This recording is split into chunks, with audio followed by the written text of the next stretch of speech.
নমস্কার বন্ধুরা, তোমরা সবাই কেমন আছো? আশা করি ভালো আছো। আমি ভীষণ ভীষণ ভালো আছি। তো আজকে সকালবেলা ঘুম থেকে উঠে, আজকে কিন্তু অনেক সকালে উঠেছি।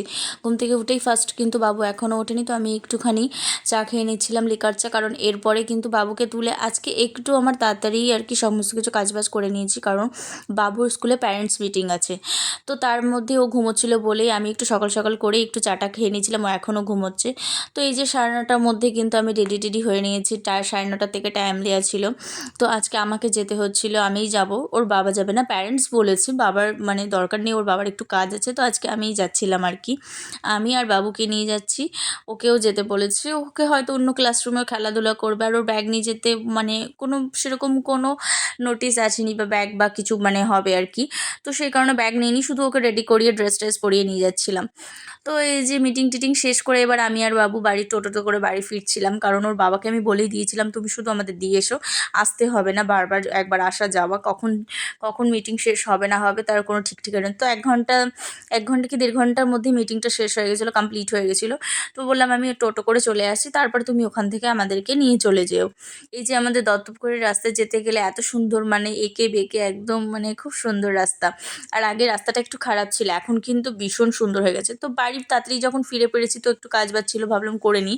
তো 10টার মধ্যে আমি বাড়ি ফিরেছিলাম। তো তারপরে আমি যখনই বাড়ি ফিরে ছাদে গেছিলাম টুকিটুকি জামা কাপড় কাচতে, বাইরের মানে এই ওয়েদার দেখে এত ভয়ও লাগছে আর এত সুন্দর দেখছে যে লাগছিল যে না, ভিডিও করে আমি পারলাম না। অসাধারণ, মানে প্রকৃতির যে এই ভয়ঙ্কর অপূর্ব সুন্দর যে দৃশ্য, মানে সত্যিই মানে মুখে বলা যায় না, মানে নিজের চোখে না দেখলে সেটা সবাই দেখেছেন। তো বাইরে মানে ছাদে এত হাওয়া হচ্ছিল, মানে ছাদের থেকে নিচে নামতে ইচ্ছা করছিল না। তার মধ্যে আজকে আমি একটু তোষকটাকে একটু রোদ্দুরে দিয়েছিলাম। তো রোদ্দুর তো হলোই না, 1 ঘন্টা মতো রোদ্দুর হয়েছে, তারপরে তো রোদ্দুর কোথায় চলে গেছে জানি না। তো গাছের আমগুলো যে ঝড় হলে যে কী অবস্থা হবে, শুধুমাত্র বাড়ির গাছটাতেই আম হয়েছে, কী যে হবে তার কিছুই ঠিক ঠিকানা নেই। তো তারপরে এই যে বিকেলবেলা দেখো ওকে একটু ড্রয়িং শেখাতে নিয়ে যাচ্ছি। ধীরে ছেলেটা এমন অবস্থা, কোলে উঠে উঠে এমন অভ্যাস হয়েছে, সে আমাকেও কোলে করে নিয়ে যেতে হচ্ছে। একটুখানি হাঁটছে আর একটুখানি বলছে না আমি কোলে যাবো, আমার পায়ে ব্যথা করছে। ওর পায়ে ব্যথা করছে, আমার পায়ে ব্যথা করছে না, সেই কোলে করে দিয়ে আমাকে দিয়ে আসতে হচ্ছে। তো রাত্রেবেলা যেটা আমার কাজ আর কি, বাবুর সবজি রান্না করা, সবজিটা শেষ হয়ে গেছিলো। তো এখানে অনেক রকমের সবজি আছে, সেগুলোকে নিয়ে আমি আর কি কেটে কুটে পরিষ্কার, যেখানে এখানে কচি চাল কুমড়ো আছে, ঝিঙে আছে, পটল আছে, গাজর আছে, আলু আছে, কচি কুমড়ো আছে। কচি কুমড়ো বলা যায় না এই কারণে, কারণ কুমড়োটা না একটু পাকা পাকা ভাব হয়ে গেছে।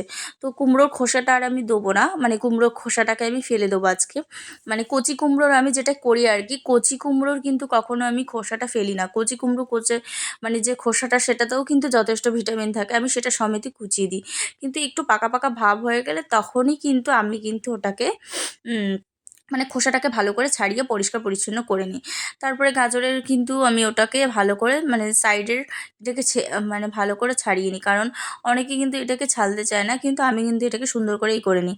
আর এটা আমার করার কারণ আছে, বেশি করে সবজিটা আমি এই জন্যে কেটে রাখছি, কারণ অনেক সময় না সকালবেলা ঘুম থেকে উঠে বাবুর, যেহেতু আমি তরকারিটা সবসময় বা যা মাছের ঝোল করি আলাদাই করি, তো আমি সময় পাই না। তো সমস্ত রকমের সবজি এই যে কেটে ধুয়ে এক জায়গায় করে, যেহেতু ওকে 7 থেকে 8 রকমের সবজি সবসময়ের জন্য খাওয়ানো হয়, তো সব রকমের সবজি এক জায়গায় করে সবসময় কেটে ধুয়ে আমি ফ্রিজে স্টক করে রাখলে বেশ 3 থেকে 4 দিন কিন্তু চলে যায়। তো আমার কোনো প্রবলেম হয় না, ঝট করে বার করেই আমি রান্নাটা চাপিয়ে দিতে পারি। তো সেই কারণে আমার কোনো রকম কোনো অসুবিধা হয় না। তাই এই যে কেটে গুছিয়ে সুন্দর করে নিয়ে আমি এটাকে আটকে দিচ্ছিলাম। এটা একটা প্লাস্টিকের আর কি টিফিন কারির মধ্যে আমি রেখে দিই, তাহলে এটা অনেক দিন স্টক থাকে আর ভালোও থাকে। তো তারপরে যেটা লাস্ট কাজ, আমার তো কাজ আজকে কমপ্লিট। তো এই যে ফ্রিজের মধ্যে দিয়ে এটা ঢুকিয়ে দিচ্ছি ফ্রিজের মধ্যে। আর এখন তো ফ্রিজের মধ্যে পুরো সবসময়ের জন্য জল দিয়ে মানে ভর্তি করা রয়েছে, জলের জন্য আর জায়গা কিছুই থাকছে না। তো যেখানে ফাঁকা পেলাম আমি সেখানে ঢুকে। তো বন্ধুরা, আজকে ব্লগটা এখানে শেষ। ভালো লাগলে লাইক কমেন্ট শেয়ার করতে ভুলবে না কিন্তু। Bye bye.